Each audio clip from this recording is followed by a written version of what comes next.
بسم الله الرحمن الرحيم والصلاة والسلام على أشرف المرسلين. Hello again and again, hello les phanophiles. On va parler aujourd'hui des antibiotiques et on va continuer notre série de cours concernant les antibiotiques. Et comme ils disent dans un commentaire, s'il vous plaît, Amine, parlez doucement. Donc doucement. On va parler aujourd'hui des antibiotiques doucement. C'est ma méthode de parler rapidement, mais je vais essayer de parler doucement. Donc les pénicillines. Les pénicillines donc sont les premiers antibiotiques qui sont découverts par Monsieur Fleming, Alexander Fleming. Leur mécanisme, donc ils sont découverts fortuitement. Leur mécanisme d'action, il est simple parce que les pénicillines contiennent une structure, contient des bêta-lactames, donc contient d'un cercle, ce qu'on appelle les bêta-lactames. D'ailleurs, les pénicillines sont ce type dans la la grande famille des bêta-lactames qui contient plusieurs, il y a les pénicillines, les céphalosporines et les hémépénèmes, etc. Donc les pénicillines fait partie de la grande famille des bêta-lactames. Donc et cette famille de bêta-lactames contient une cercle, ce qu'on appelle la cercle de bêta-lactames. Cette cercle de bêta-lactames, elle est proche. Elle est similitude des structures, elle est proche qu'une structure, ce qu'on appelle les dialanines, appelées diala.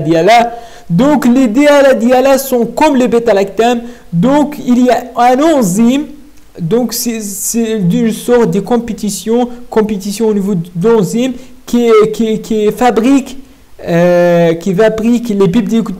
peptidoglycanes, et les peptidoglycanes sont des molécules qui constituent la paroi bactérienne.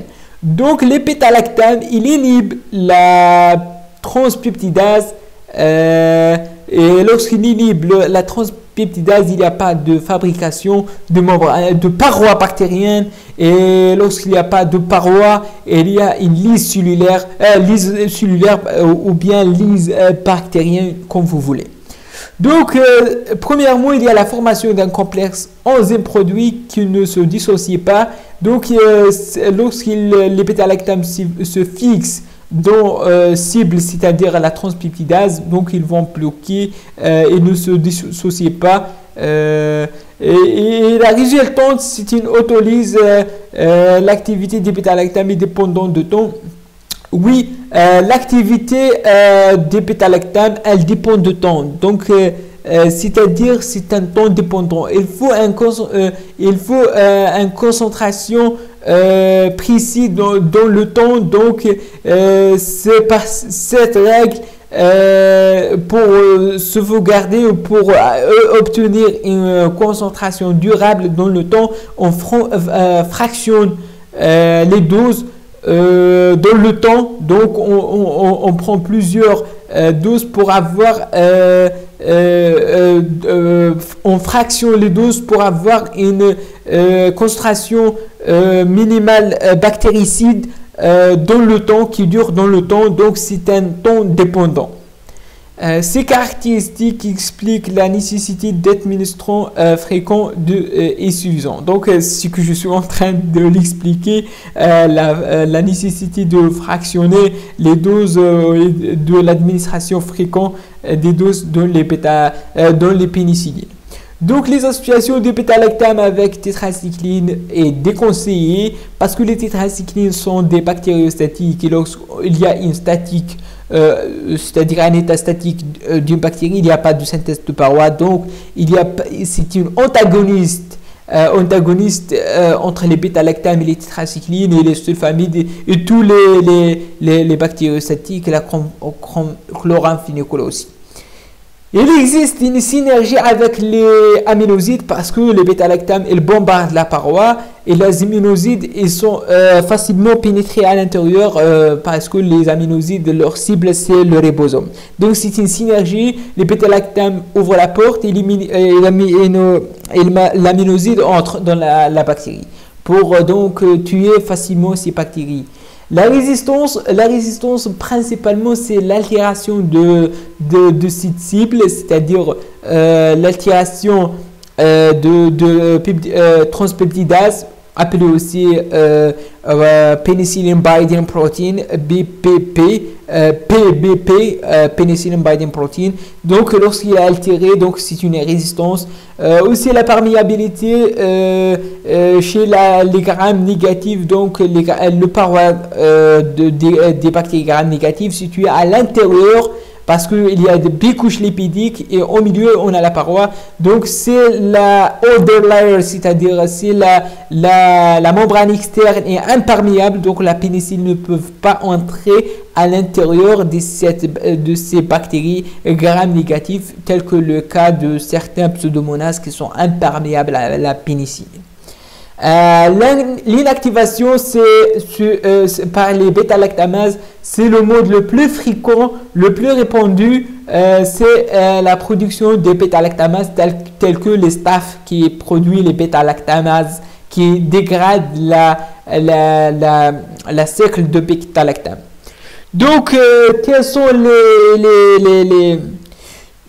les genres de la pénicilline? On a la pénicilline G et la pénicilline V. La pénicilline V, c'est pas par voie orale. La pénicilline V, c'est pas par voie IV, mais c'est une par voie orale. Donc la PNV, il existe la PNV par voie orale. La PNG, c'est une par voie injectable. C'est instable en milieu acide, donc c'est par cette raison on injecte parce qu'elle est instable au niveau de l'estomac. Et tiens, demi-cours, on a donc la pénicilline procaïne et la benzatipénicilline, appelée aussi l'extensiline. Cette extensiline au benzatipénicilline utilisée dans les infections à spirochètes telles que la tréponema, l'agent de syphilis. C'est une injection au niveau de muscle fessier parce que normalement c'est un produit huileux et il est douloureux. Donc l'extensiline, c'est la douleur au niveau des fesses décrite par les patients qui ont de la syphilis, une maladie sexuellement transmissible.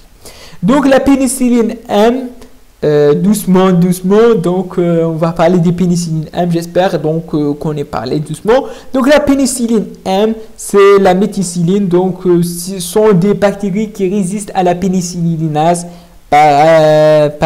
donc qui résistent à la pénicillinase par modification, donc la pénicillinase du Staph aureus. Donc grâce à l'encombrement, donc il modifie un petit peu la chaîne latérale, tel que on a plusieurs, on a la méticilline, l'oxacilline, cloxacilline, dicloxacilline, nafcilline, et le proverbe qui dit naf pour staph, naf pour staph, naf pour staph, nafcilline pour staph, donc naf pour staph, c'est ça la pénicilline M. Et malheureusement, on a une résistance ces dernières années, on a des résistances à NAF, des résistances à la méticilline, et l'apparition des souches de Staphylococcus aureus résistants, ce qu'on appelle la MRSA, c'est-à-dire Methicillin Resistant Staph aureus, MRSA. Et on traite MRSA à titre exemple par des glycopeptides tels que l'avancomycine. La pénicilline A, c'est un pénicilline qui est élargi vers les grammes négatifs qui sont l'amoxicilline et l'ampicilline. L'amoxicilline, amoxicilline, oxyline, ol, c'est-à-dire oxyline, amoxicilline utilisée par voie orale. Donc, sont élargis vers les bactéries à grammes négatifs. La carboxypénicilline, telle que la carbénicilline, ticarciline, sont les premiers sont les premiers agents qui ont réussi pour traiter des infections contre la Pseudomonas aeruginosa. Donc pharmacocinétique, c'est l'absorption les pénicillines V, l'ampicilline par voie orale. L'amoxicilline, c'est une meilleure biodisponibilité par voie orale. J'ai dit amoxicilline, oxyline oral, et la meilleure biodisponibilité. Donc la distribution est bonne, sauf le LCR. Mais l'eau, c'est-à-dire les os, sont moins distribués. Mais on a une exception, l'amoxicilline est la meilleure biodisponibilité. Il peut aller dans il peut aller dans la liquide céphalo-rachidienne, et on peut l'utiliser l'amoxicilline et l'ampicilline pour traiter la myélingite à